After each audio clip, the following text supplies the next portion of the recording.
ये आकाशवाणी है, बदलती फिजाएं।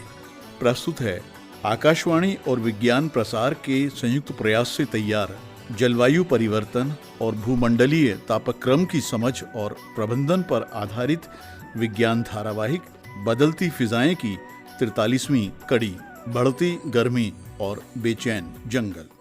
बदलती फिजा में खुद को बदलिए, असर देखने को घर से निकलिए। सुबह की फिजा में तपिश भी मिलेगी, तपिश की लहर में खुद ही संभलिए। बदलती फिजा में खुद को बदलिए, असर देखने को घर से निकलिए। गौरी, गौरी! जी पेड़ दादा। आज सुबह सुबह कहाँ चली गई थी? अब कहाँ से आ रही हो? कहीं नहीं पेड़ दादा, बस यूं ही पास में सैर कर रही थी। तुम चिड़ियाओं के तो मजे हैं, जब मर्जी हुई पंख फड़फड़ाए और उड़ चले। अरे पेड़ दादा, उड़ने में भला कैसा मजा? कुछ ही दूर गई थी तो मौसम खराब होने लगा, सो वापस लौट आई। ओहो, आज फिर से तेज हवा चलने लगी है। अब तो मौसम का कुछ भी भरोसा नहीं रहा। हाँ। ना सही समय पर धूप और ना सही समय पर बारिश। हाँ पेड़ दादा, मुझे तो डर लग रहा था कि कहीं मेरा घोंसला भी ना उड़ गया हो। बच्चे भी छोटे हैं ना अभी, वैसे भी बहुत मेहनत लगती है एक एक तिनका चुनने में। हाँ, हवा तेज तो बहुत है, लेकिन मेरी बूढ़ी टहनियों में अब भी इतनी ताकत है कि वो तुम्हारे घोंसले की हिफाजत कर सके। अरे क्या सही नहीं कहा मैंने? पेड़ दादा, तुम्हारी ताकत का अंदाजा किसी को हो या ना हो, मुझे तो है। क्या मैं नहीं जानती कि इस धरती में सभी की जिंदगी के लिए तुम्हारी कितनी अहमियत है।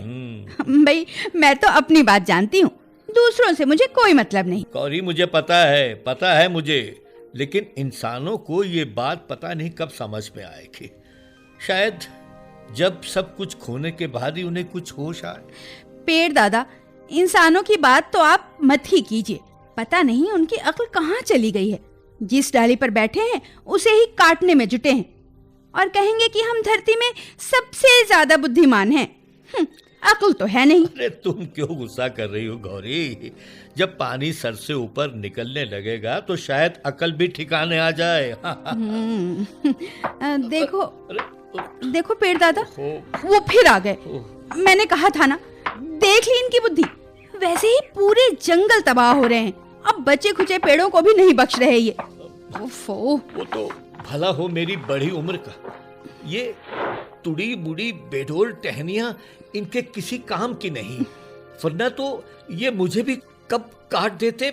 जरा आकर तो दिखाएं आपके पास, अपनी चोंच से उनकी आंखें न फोड़ दूं ना तो मेरा नाम भी गौरी नहीं। गौरी, इन गांव वालों पर गुस्सा करने का कोई फायदा नहीं है। इन्होंने हमारे बहुत सारे साथी पेड़ों को हमसे छीना जरूर है, लेकिन हमारे सामने इनसे भी ज्यादा बड़े खतरे हैं, और इन खतरों को वक्त रहते नहीं रोका गया तो फिर कोई नहीं बचेगा।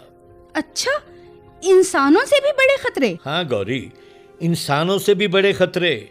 इनकी कुल्हाड़ियां तो हमें नजर आती हैं, लेकिन कुछ दुश्मन ऐसे हैं जो हमें नजर तो नहीं आते। वो हमारे आसपास हैं, हमें खत्म कर रहे हैं और दिखाई भी नहीं देते। अच्छा? और एक दिन इंसानों को भी धरती की तबाही के रूप में इसकी कीमत चुकानी पड़ेगी। ओह, लेकिन पेड़ दादा, मैंने तो ऐसे किसी दुश्मन के बारे में नहीं सुना है।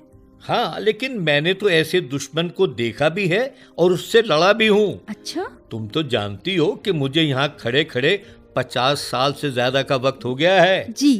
तुम्हारी मम्मी, नानी सभी का बसेरा इन्हीं टहनियों पर ही था। इन नादानों ने आज फिर एक और जान ले ली। लेकिन पेड़ दादा, वो दुश्मन है, कौन है वो जो हमें नजर नहीं आता? हाँ बिटिया, उसी के बारे में तो बता रहा हूँ। ओह, ये बच्चे भी ना, शायद अब भूख लगने लगी है। पेड़ दादा, बच्चों के खाने का वक्त हो गया है। दुश्मनों की बातें बाद में, अभी मैं जाती हूँ। ठीक है। खाने का इंतजाम करना होगा कुछ। आती हूँ बच्चों, अभी कुछ लेकर आती हूँ तुम्हारे लिए। ज्यादा शोर मत करो, पेड़ दादा को तंग मत करना, समझे?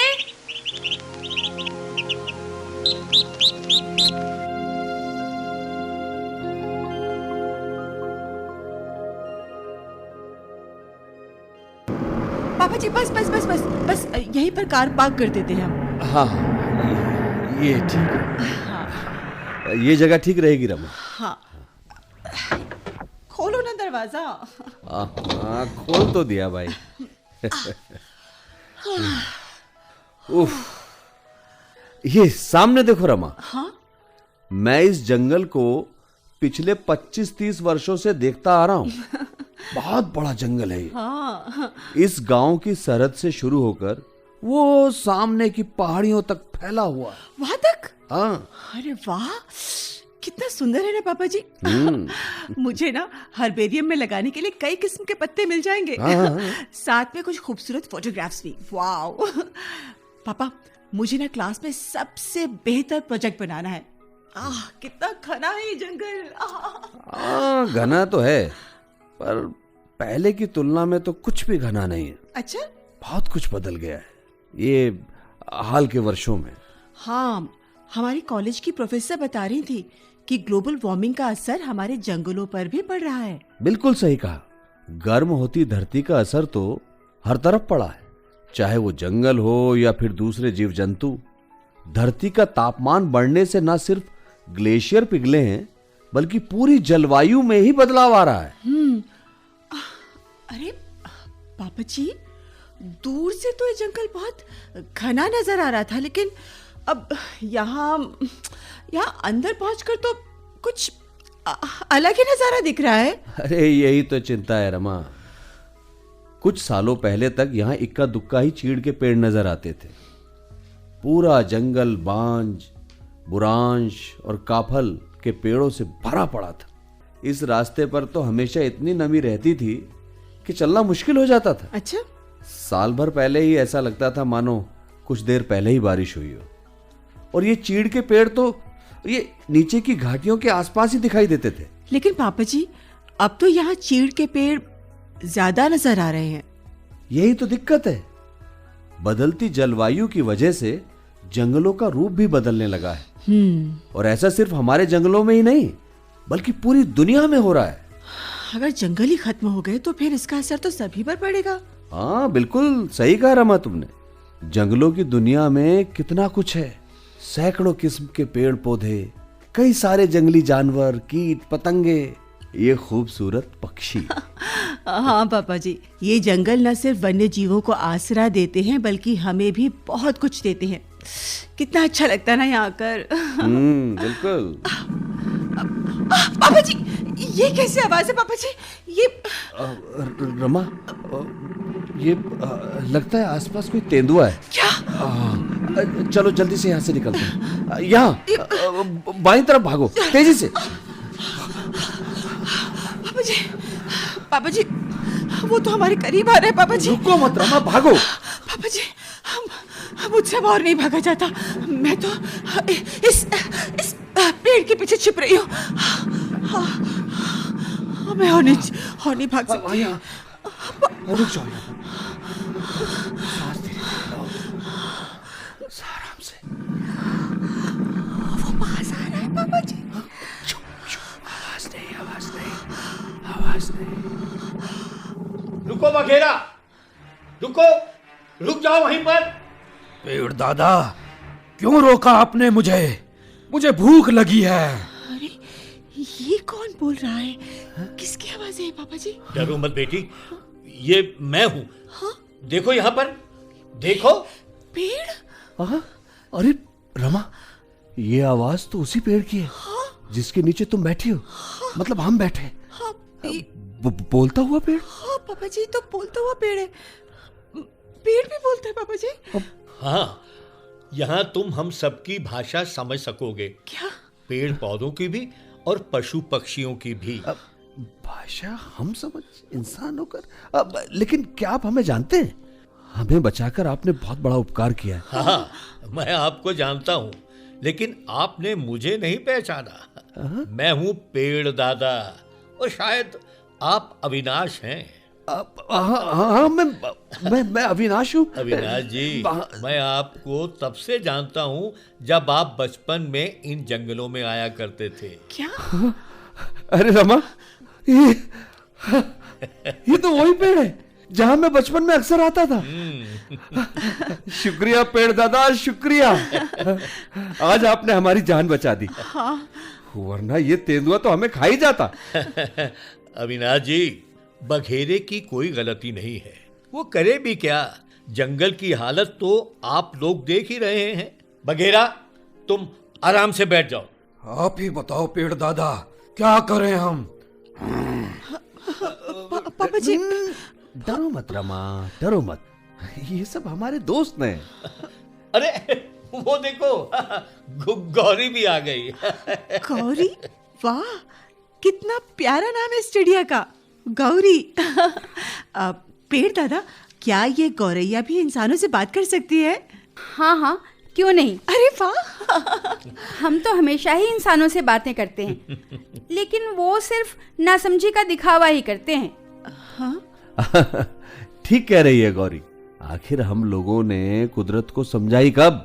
कुदरत से फायदा लिया और इसे नुकसान ही तो पहुंचाया है। लेकिन पेड़ दादा, हाँ? आप बता रहे थे कि अब तो इंसानों से भी बड़ा खतरा हमारे सामने आ गया है, जिससे आप लोग भी डर रहे हैं। पेड़ दादा, बताइए ना उसके बारे में। गौरी, मैं बात कर रहा था बदले हुए मौसम की। बदलता हुआ मौसम आज इस जंगल का एक नया दुश्मन है। देखो जरा, साल दर साल धरती कितनी गर्म होती जा रही है। सही कहा पेड़ दादा आपने। लगातार बदलते मौसम के बुरे असर से जंगल भी नहीं बच सके। पिछले 25-30 वर्षों में जंगल भी कितना बदल गया है। मैं तो कुछ भी नहीं समझे अविनाश जी। देखो गौरी, दरअसल बात यह है कि हमारी धरती लगातार गर्म होती जा रही है और इस गर्मी की वजह से वो गैसें जिन्होंने आसमान के ऊपर एक घेरा सा बना दिया है, इस घेरे की वजह से धरती का तापमान लगातार बढ़ता जा रहा है। लेकिन गर्मी बढ़ने से जंगल पर कैसा असर? मैं बताती हूँ बघेरा। देखो, ये तो तुम्हें पता ही है कि जंगल में सभी जानवर और पेड़ पौधे एक दूसरे से जुड़े हुए हैं, है ना? अब ये देखो, पेड़ दादा ने गौरी को रहने का ठिकाना दिया है। आपको भी अपने भोजन के लिए जंगली खरगोश और हिरणों का शिकार करना पड़ता है, ठीक है ना? हाँ। गर्म होती धरती कई तरह से जंगलों पर असर डाल रही है। जैसे जैसे गर्मी बढ़ रही है, धरती की नमी भी कम होती जा रही है। हाँ। गर्मी के कारण पेड़ पौधों में नई पत्तियां तेजी से तैयार हो जाती हैं और इसका नतीजा ये होता है कि ज्यादा वाष्पोत्सर्जन, यानी पत्तियों से ज्यादा पानी का उड़ना।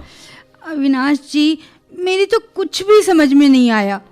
अच्छा, एक तरफ तो गर्मी की वजह से धरती सूख रही है, ये तो समझ रही हो ना? हाँ। दूसरी तरफ पेड़ ज्यादा पानी को भाप बनाकर उड़ा रहे हैं। सूखे की वजह से पेड़ भी कमजोर होने लगते हैं। वहीं गर्मी बढ़ने से कीड़े मकोड़े बड़ी तादाद में इन जंगलों में ज्यादा तेजी से हमला कर रहे हैं। लेकिन पापा जी, आप तो बता रहे थे कि पहले ये जंगल काफी घना था और चीड़ के पेड़ भी कम थे। ये सब कैसे बदला? ये भी ग्लोबल वार्मिंग का ही असर है। अच्छा।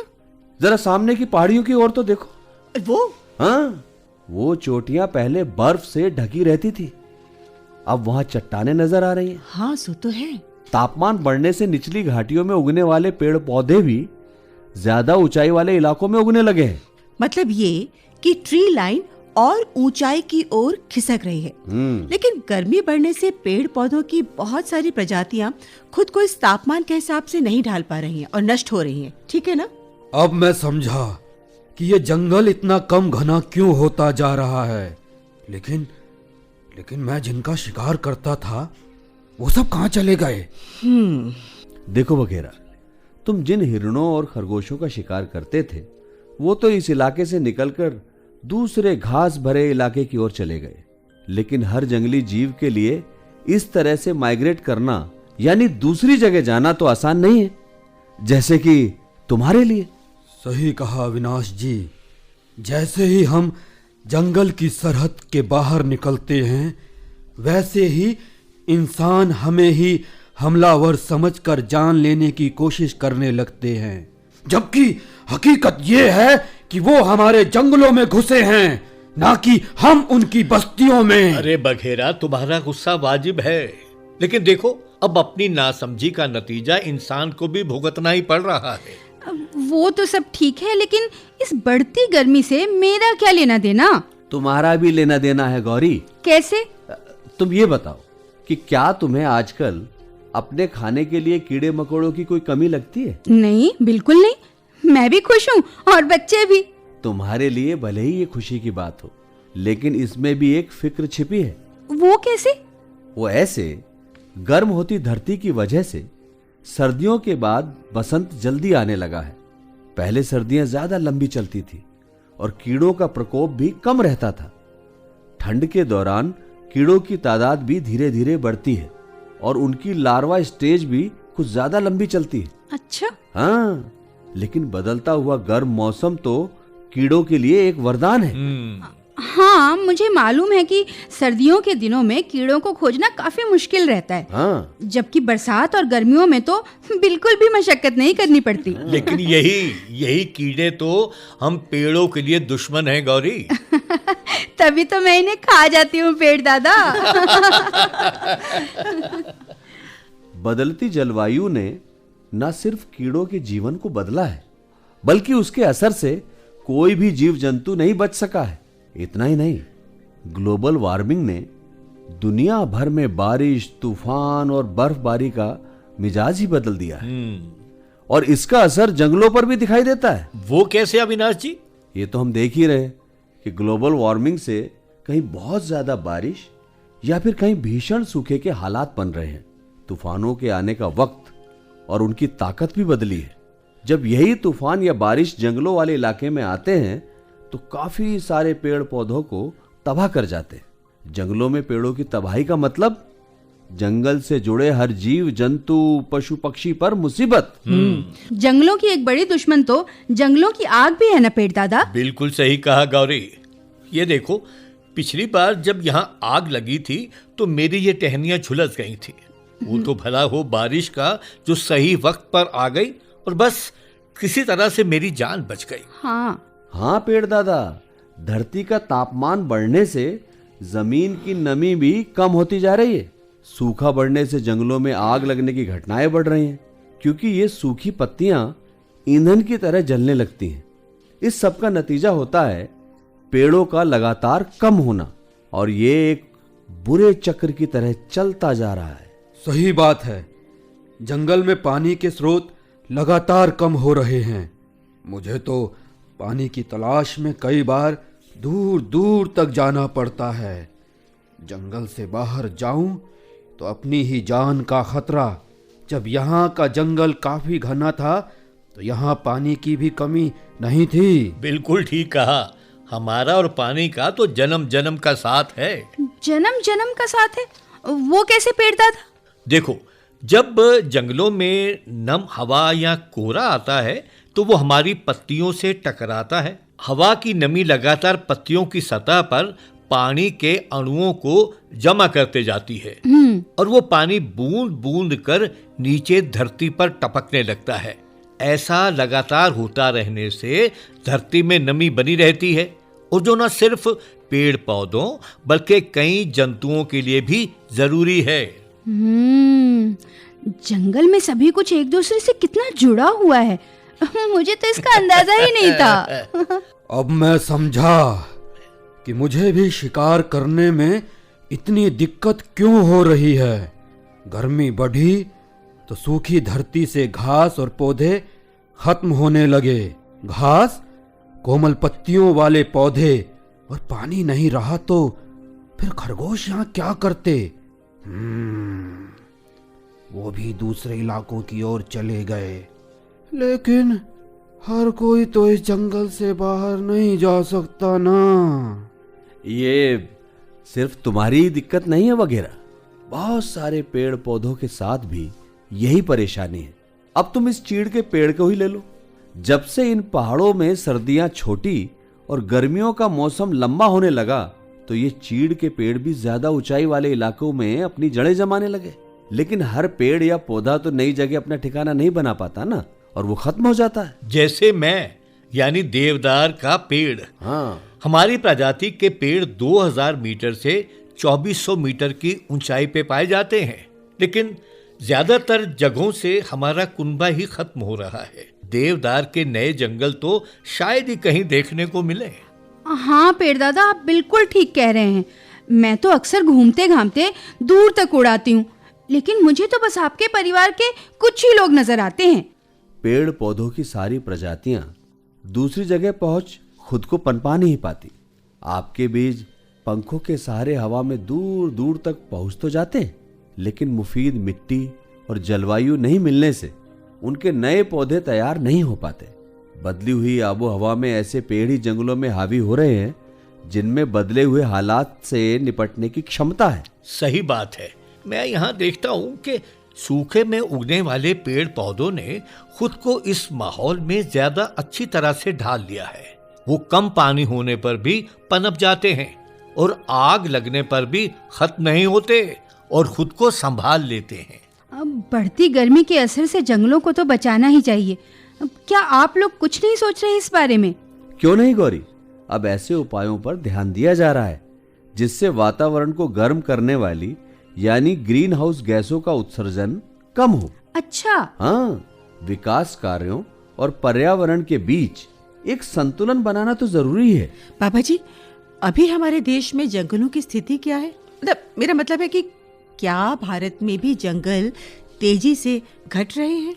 देखो रमा, अगर हम पर्यावरण मंत्रालय की रिपोर्ट के हिसाब से कहें तो सन 2015 की तुलना में सन 2017 में वनों का क्षेत्रफल बढ़ा है। अच्छा। हाँ, सन 2015 में भारत का वन क्षेत्र 7,1495 वर्ग किलोमीटर था, जिसमें 2 साल बाद 6,778 वर्ग किलोमीटर की बढ़ोतरी हो गई। ये तो अच्छी बात है। बिल्कुल खुशी की बात है। हाँ। लेकिन जिस तरह के जंगल के अंदर के हालात में बदलाव आ रहा है उसे भी नजरअंदाज नहीं किया जा सकता। सामने वो बुरांश का पेड़ दिख रहा है ना तुम्हें? वो वाला? हाँ दादा। हाँ। इसके खूबसूरत सुर्ख फूलों को हम बचपन में खूब इकट्ठा किया करते थे। लेकिन जब से मौसम में बदलाव आया है तो इसमें फूल के आने का वक्त भी गड़बड़ा गया है। अच्छा। सर्दियां इतनी छोटी हैं कि नए पत्ते आना, कली का बनना और फूल बनना ये सब कुछ जल्दी जल्दी होने लगा है। शहद की तलाश में रहने वाली मधुमक्खियां भी इस बदलाव से चकरा गई हैं। सो तो है। हाँ, साफ नजर आ रहा है कि ग्लोबल वार्मिंग वगैरह ग्लोबल वार्मिंग हाँ वही का सीधा असर पौधों पर तो पड़ा ही है। उनके सहारे जिंदा रहने वाले जीवों को भी अपने खाने की आदतों में बदलाव करना पड़ रहा है। बिल्कुल सही बात है। आप सब तो हमारे दोस्त हो। पेड़ पौधे लगातार बढ़ रही कार्बन डाइऑक्साइड को सोख रहे हैं और बदले में हमें ऑक्सीजन दे रहे हैं। ये जंगल तो हमारे लिए कुदरत का एक अनूठा फिल्टर है, लेकिन बदलती जलवायु सब कुछ बदलने पर ही आमादा है। जल्द ही हम नहीं जागे तो जंगलों का पूरा ढांचा ही चरमरा जाएगा। बिल्कुल, तभी तो मैंने बदलती हुई जलवायु को अपना सबसे बड़ा दुश्मन बताया था। एक ऐसा दुश्मन जिसने न सिर्फ हमारे लिए बल्कि खुद इंसानों के लिए भी मुश्किल खड़ी कर दी है। लेकिन ये मुश्किल भी तो खुद इंसानों ने ही खड़ी की है। उनको इसकी सजा जरूर मिलनी चाहिए। हाँ, इंसानों को इसकी सजा जरूर मिलनी चाहिए। अरे तुम गुस्सा मत करो बघेरा, गुस्सा मत करो भाई। लेकिन पेड़ दादा, हमारे खूबसूरत जंगल को वीरान बनाने वाले ये इंसान ही हैं।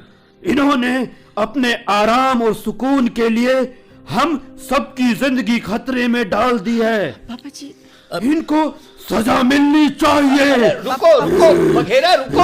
अरे आगे मत बढ़ो। रुको बघेरा। नहीं पेड़ दादा, इंसानों ने बेतरतीब विकास की खातिर धरती को गर्म किया है, ग्लेशियरों को पिघला दिया, पापा जी, नदियों और तालाबों को सुखा दिया, और अब हमें भी खत्म करने पर आमादा हैं। पापा जी। मैं इन्हें नहीं छोड़ूंगा। अरे अरे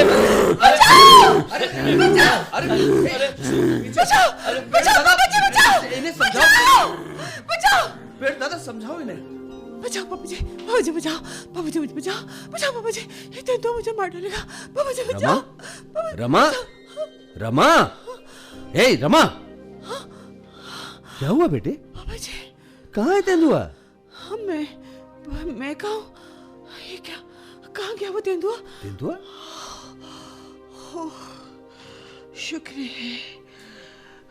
है मैं घर पर ही हूँ। मैं कितना डर गई थी। रिलैक्स बेटा, रिलैक्स। लगता है तुमने कोई खतरनाक सपना देखा। हाँ। कहीं जंगल में गई थी क्या? सपने में। लगता है तेंदुए के हमले से ही सपना टूटा है तुम्हारा। हाँ पापा जी, सचमुच सपना डरावना तो था, लेकिन बात बिल्कुल सही थी। अच्छा, ऐसा क्या देख लिया तुमने? पापा जी, सपने में मैंने पेड़ पौधों का दर्द देखा। पेड़ पौधों का दर्द? हाँ, मैंने देखा कि गर्म होती धरती ने किस तरह से खूबसूरत पेड़ पौधों जानवरों को हताश और मजबूर कर दिया है। अगर दुनिया के लोगों ने सही कदम नहीं उठाए तो बुरे सपने को हकीकत बनने में ज्यादा वक्त नहीं लगेगा। पापा जी, सब कुछ खत्म हो जाएगा एक दिन। अब रमा, तुम तो मुझे आज कुछ ज्यादा ही समझदार लग रही हो। हाँ पापा जी, समझदार तो बनना ही पड़ेगा, कहीं बहुत देर ना हो जाए।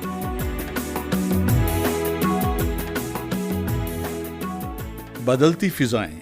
अभी आप आकाशवाणी और विज्ञान प्रसार के संयुक्त प्रयास से तैयार जलवायु परिवर्तन और भूमंडलीय तापक्रम की समझ और प्रबंधन पर आधारित विज्ञान धारावाहिक बदलती फिजाएं की 43वीं कड़ी सुन रहे थे। बढ़ती गर्मी और बेचैन जंगल। आलेख व अनुसंधान डॉक्टर श्रीनिवास ओली। हिंदी अनुवाद सुकन्या दत्त। शीर्षक गीत डॉक्टर मेहता नगेंद्र सिंह। समन्वय डॉक्टर नकुल पराशर और डॉक्टर वीरेंद्र कुमार त्यागी। निर्देशन काजल सूरी। और इस कड़ी के प्रस्तुतकर्ता थे दिलीप झा। भाग लेने वाले कलाकार थे कीर्ति आनंद, शोभना, मोहन यादव, सिद्धार्थ और कुमकुम जैन। साथियों, अभी जाइए नहीं, अब समय है आपसे किए जाने वाले प्रश्नों का। हम आपसे 2 प्रश्न पूछेंगे और सही उत्तर भेजने वाले श्रोताओं को लकी ड्रॉ द्वारा निकाले गए परिणामों के आधार पर विज्ञान प्रसार द्वारा आकर्षक पुरस्कार दिए जाएंगे। हमारा आज का पहला प्रश्न है, पर्यावरण मंत्रालय के वर्ष 2015 की रिपोर्ट के अनुसार भारत में वनों का क्षेत्रफल कितना था? और दूसरा प्रश्न है, क्या धरती के तापमान में वृद्धि होने से जंगलों की आग का खतरा भी बढ़ रहा है? तो हमारा पता नोट करें। विज्ञान धारावाहिक बदलती फिजाएं द्वारा निदेशक विज्ञान प्रसार, A50 institutional area, sector 62, Noida 201309। आप अपने उत्तर हमें ईमेल द्वारा भी भेज सकते हैं। हमारा ईमेल पता है radio@vigyanprasar.gov.in। श्रोताओं, हमें इंतजार रहेगा आपके पत्रों का। जवाबों के साथ अपना पूरा नाम, पता, आयु, व्यवसाय अवश्य लिखें। यदि विज्ञान क्लब से जुड़े हैं तो कुल सदस्यों की संख्या लिखना ना भूलें। हाँ, अगर आपके मन में कोई प्रश्न या जिज्ञासा हो तो वो भी लिख भेजिएगा। धारावाहिक बदलती फिजाएं अगली कड़ी आप अगले सप्ताह इसी दिन और इसी समय सुन सकेंगे। नमस्कार। पेड़ लगाना इसका मंत्र, पेड़ बचाना इसका मंत्र। आओ हरियाली का रंग चढ़ाकर दाग मिटाए धरती का। कुदरत के बस में है मौसम का शासन, अब तो समझिए